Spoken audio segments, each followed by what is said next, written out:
والصلاة والسلام على سيد المرسلين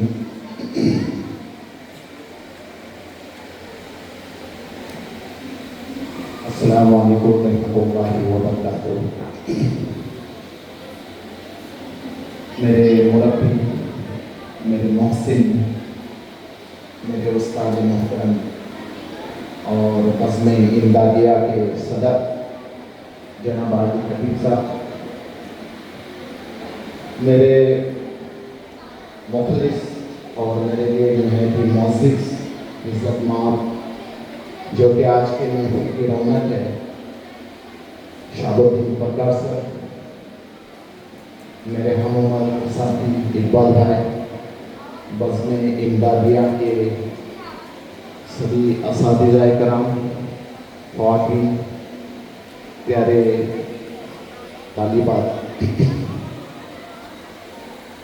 آج میں اپنے خیالات کا اظہار کہاں سے شروع کروں،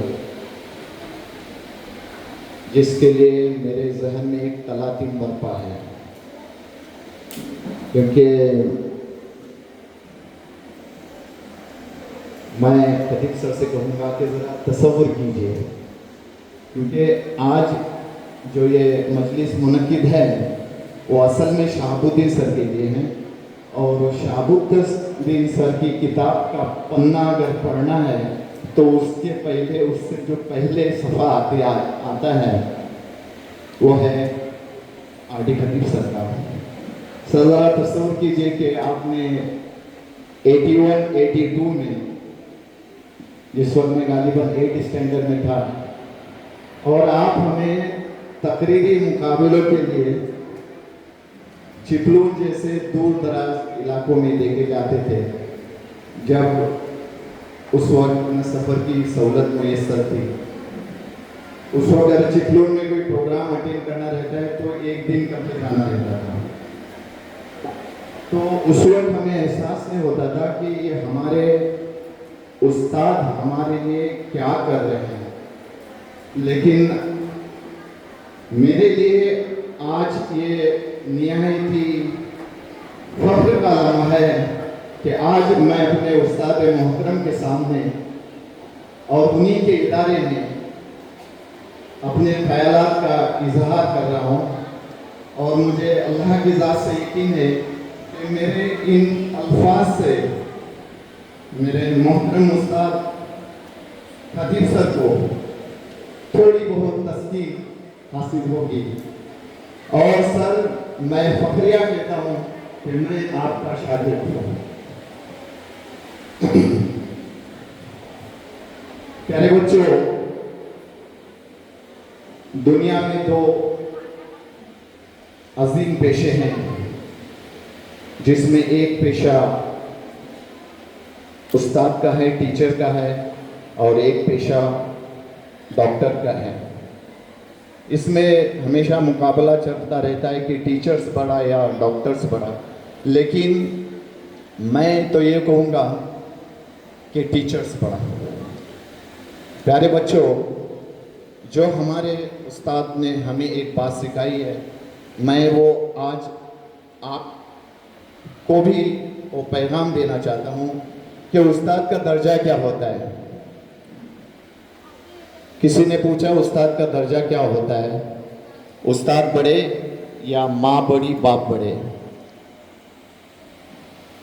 تو بتانے والے نے مثال دے کے بتایا کہ ہم اپنی ماں کو اپنی پیٹھ پہ لاد کے یہاں سے اگر مکہ معظمہ لے کر جائے اور وہاں پہ طواف کرے، اور طواف کے بعد ماں کو اپنے کندھوں سے اتار کے رکھ دے،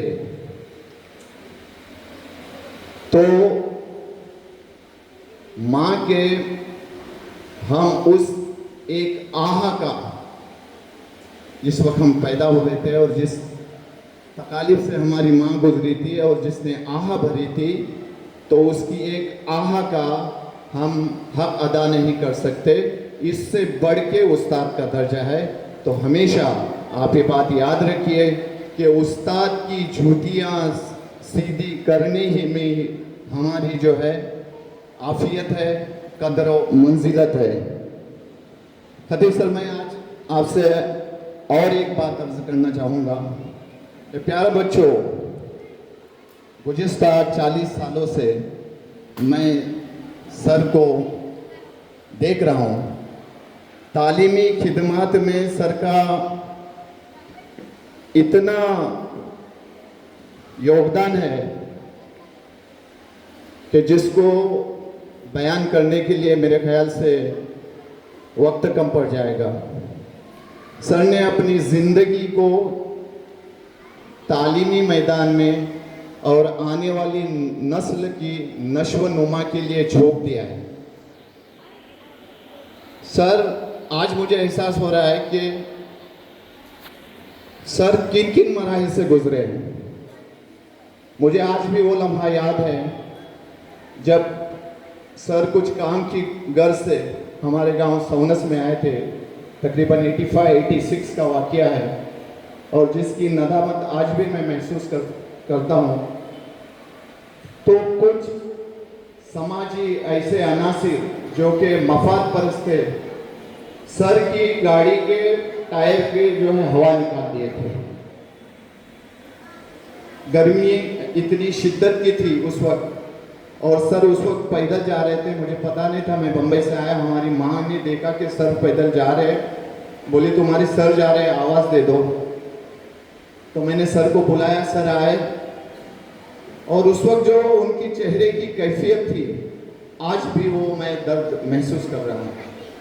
اس کے بعد میں جب اس ادارے کی بات نکلی تو سر دبئی میں آئے تھے. تو وہاں چونکہ ہم اپنی ایک اسی کمیٹی ہے تو اس میٹنگ کے وقت سر آئے تھے. سر نے، میں نے اس میٹنگ میں لے کے گیا سر کو اور سر نے اپنے مقاصد بیان کیے اور سر بیٹھے رہے. تو وہاں پہ میں ان حضرت کا نام نہیں لوں گا. تو سر نے اپنی بات کہنے کے بعد وہ ایک حضرت نے سر سے کہا کہ ابھی آپ جائیں گے. مجھے ایسا لگا کہ کسی نے میرے سینے پہ ایک گھوسا دیا ہے. سر، میں تمام حرکات کا کوکنی قوم کی طرف سے میں آپ سے معافی کا طلبگار ہوں. اور سر، میں اس بات کا بھی اعتراف کرتا ہوں کہ ہماری کوکنی قوم نے آپ کی قدر نہیں کی اور یہ احساس شاید کچھ لوگوں کو آج بھی ہے لیکن آگے چل کے ہوگا. میں اللہ رب العالمین سے دعا کروں کہ اللہ رب العالمین خطیب سر کی عمر دراز کرے اور ان کی جتنی بھی خدمات ہے اللہ تعالیٰ ان کو جو ہے قبول کرے. اور جب آج بھی میں سمجھو طالب علم ہوں، لیکن جب کلاس میں سر کچھ بتاتے تھے، پڑھاتے تھے، ان کے آگے مستقبل میں کیسے فائدے ہوئے ان کا بھی میں اظہار کرنا ضروری سمجھتا ہوں، تاکہ ایک ٹیچر کی جو ٹیچ ہوتی ہے، ایک سبق ہوتا ہے، وہ آنے والی زندگی میں ہمارے لیے کیسا ایک رہبر بنتا ہے. شام الدین سر، معذرت چاہوں گا کیونکہ اس دن پچھلے 4 دن کے پہلے پروگرام میں جب بھابھی نے سر کے بارے میں کچھ خیالات کا اظہار کیا تو مجھے ایسا لگا کہ وہ دبے لفظوں میں تھا اور آپ نے وعدہ کیا کہ نہیں مختار میں آپ کو میں کھل کے کہنے کا موقع دیا تو اس موقع کا میں فائدہ اٹھا رہا ہوں. تو سر جب اس وقت پڑھاتے تھے تو سر کا ایک ڈائلاگ تھا، ابھی روبینہ میڈم نے بھی اپنے پرکار سر کا ڈائلاگ یاد کیا. تو یہ آج 40 سال ہو گئے تو سر کہتے تھے کہ